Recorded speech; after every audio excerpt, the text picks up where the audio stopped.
जय श्री राधे। आइए चौथे स्कंध के 14वें अध्याय में प्रवेश करते हैं। 13वें अध्याय में ध्रुव इतने बड़े भगवान के भक्त ध्रुव के वंश में अंग नाम के राजा, जिन्होंने अधर्म की कन्या सुनीता से विवाह किया था, संतान नहीं थी, संतान के लिए प्रयास किया, संतान प्राप्त भी हो गई तो बेन जैसी संतान प्राप्त हो गई। अत्यंत दुखी होकर रात को ही घर छोड़कर चले गए थे। अब देश में अराजकता फैल गई, कोई राजा है ही नहीं, राजा चले गए और किसी को उत्तराधिकार घोषित भी नहीं किया। तब भृगु आदि सारे ऋषि इकट्ठे होकर जब उन्होंने देखा कि समाज में पशुता फैल रही है, राजा के अभाव में, कि गोप्तरी असति भय नैना, मैंने राजा रक्षक होगा, गोप्ता होता है, सुरक्षक होता है, तो राजा रूपी गोप्ता यानी रक्षक के न होने पर पशु साम्यता में पशु की तरह आचरण मनुष्य करने लगे थे। तो क्या करें, अब कोई उपाय नहीं है। तो फिर वो सुनीता को बुलाकर, जबकि प्रकृति असम्मतम, प्रजा तो नहीं चाहती थी इस बेन को राजा बनाना, पर उपाय नहीं था, तो राजा उस बेन को राजा के रूप में अभिषेक किया ऋषियों ने। पर उसका अभिषेक करने पर एक फायदा हुआ, सारे चोर डकैत डाकू आदि सब छिप गए डर के मारे। दुष्ट स्वभाव का था, दुष्ट से सब जो डरते हैं। श्रुत्वा नृपासनगतं बेनमत्युग्र शासनम निलिल्युदस्य वः सद्य सर्वत्रस्ताइवाखव। जैसे चूहे को सर्प को देखकर चूहे छिप जाते हैं, उसी प्रकार से बेन को राजा हुए देखकर सारे शत्रु, सारे दस्यु माने डकैत और चोर छिप गए। परंतु उसका स्वभाव तो अच्छा नहीं था, मद से अंध हो गया और रथ में बैठकर पूरी प्रजा को उसने घोषणा करवाई। क्या घोषणा कराई बताइए? बड़ी विचित्र घोषणा कराई। किसने? इस बेन ने। क्या कहता? न यस्तव्यम न दातव्यम न होतव्यम द्विजा क्वचित इति न्यवारयत् धर्मं भेरी घोषेण सर्वस। जिन ब्राह्मणों ने राज्याभिषेक कराया था उसका, प्रजा के न चाहने पर भी, अब उन्हीं ब्राह्मणों से क्या कहता है? द्विजा न यस्तव्यम, कोई भी यज्ञ नहीं करेगा, न तातव्यम, किसी को दान नहीं देगा, न होतव्यम, कोई हवन नहीं करेगा। तो एकदम सबको इस प्रकार से निषेध कर लिया। अब बड़ी समस्या, ब्राह्मण लोग फिर चिंतित हो गए ऐसी दुष्टता को देखकर। तो ब्राह्मण कहते हैं अहो उभयतः प्राप्तम लोकस्य व्यसन। दोनों ओर से इस प्रजा में कष्ट आ गया। दुष्ट राजा को राजा बनाया तो धर्म कर्म निषेध कर रहा, अगर राजा न बनाते तो चोर डकैतों का साम्राज्य होता। यानी जैसे दारुण्य भय तो दीप्त इव तस्कर पालयो। एक तो अगर राजा न बनाते तो तस्कर चोरों का डर, और इधर राजा बनाया तो राजा का डर, तो दोनों ओर से प्रजा पीड़ित हो रही है। तो अब क्या किया जाए? तो यहाँ ऋषि लोग कहते हैं अहेरिव पय पोष पोषक श्यानर्थमिति। कहते हैं जैसे आप सर्प को बढ़िया भोजन कराकर दूध पिलाएंगे तो कभी न कभी वो सर्प आपको ही डसेगा। तो इसलिए दुष्ट व्यक्ति को शक्ति देना अच्छी बात नहीं। स्वभाव से दुष्ट था बेन, उसको शक्ति मिल गई तो वो तो अब और अनर्थ करने लगा। तो इसलिए अब क्या किया जाए? चलो एक बार उसको जाकर समझाते हैं। ऋषि मुनि है, ब्राह्मण है, समझदार है, एक बार उसको समझाते हैं, मान जाता है तो ठीक, न मानेगा तो देखा जाएगा। तो सारे ऋषि गए और उसको समझाते हैं। किसको? बेन को। क्या कहते हैं? हे राजन, ये आप चोर आदि से प्रजा की रक्षा करेंगे, इसलिए आपको हमने राजा बनाया और उसके बदले में आपको भेंट आदि टैक्स आदि मिलेगा, उससे आपकी जीविका चलेगी।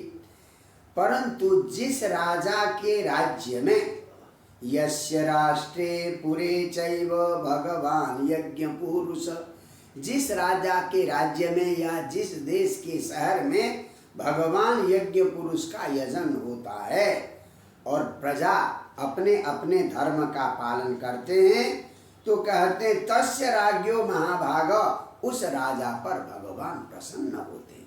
तो इसलिए तुमने जो यज्ञ करने के लिए मना किया है, इस आज्ञा को वापस ले लो, यज्ञ करने दो। जिस देश में, जिस राज्य में, जिस राजा के नियंत्रण में ऐसा होता है, तो वो राजा को बड़ा पुण्य मिलता है। बढ़िया ढंग से समझाया, परंतु दुष्टों को समझाने का कोई फल नहीं मिलता। अब क्या कहता है बेन, बताइए। अरे बालिशा बतयूयम्बा अधर्मे धर्म मानिना, ये वृत्ति दंपतिम हित्वा जारम पति मुपासते। अरे ब्राह्मणों, तुम बड़े मूर्ख हो, अधर्म को धर्म समझते हो। बोले क्या? वृत्तिदम पतिम, तुमको आजीविका देने वाला पति मैं हूं। अब मुझे छोड़कर किसी विष्णु की उपासना की बात करते हो, जैसे अपने पति को छोड़कर कोई औरत किसी उपपति की पूजा करे।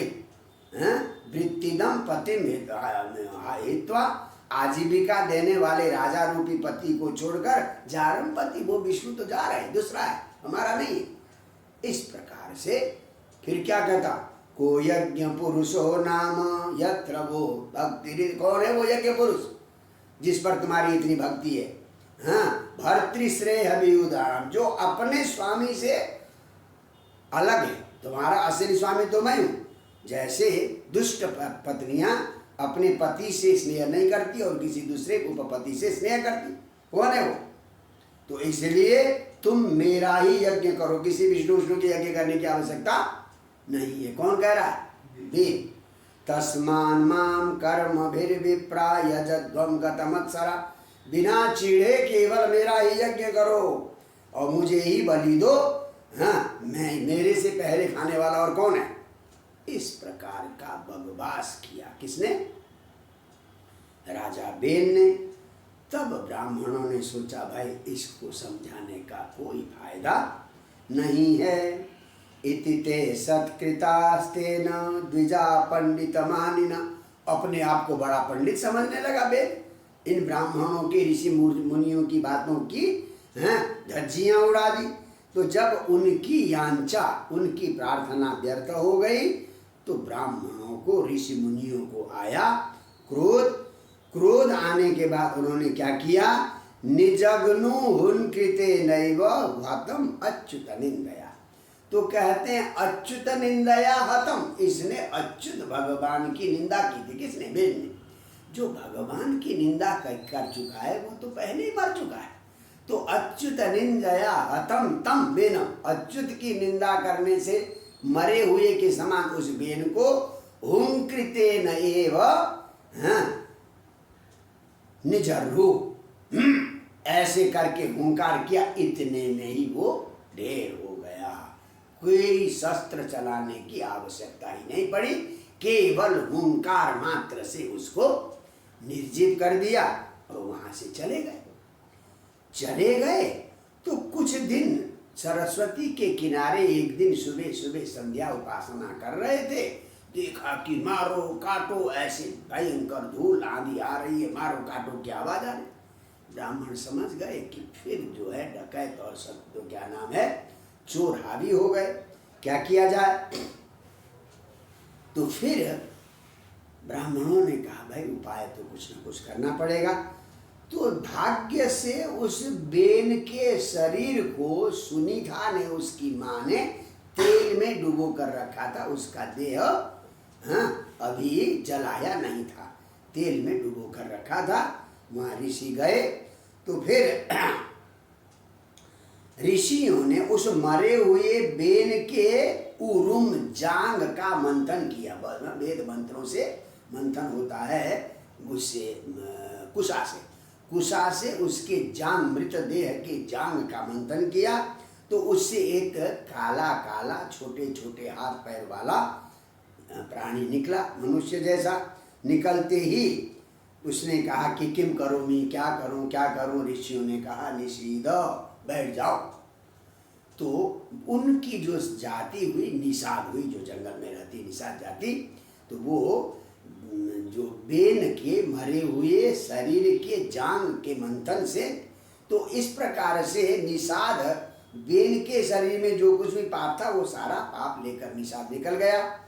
तो अब इसके बाद दोबारा फिर बाहु का मंथन करेंगे ऋषिजन, तब जाकर वहाँ से पृथु का प्रादुर्भाव होगा। ये हम 15वें अध्याय में पढ़ेंगे। तो इस प्रकार से अपात्र को अधिकार देने से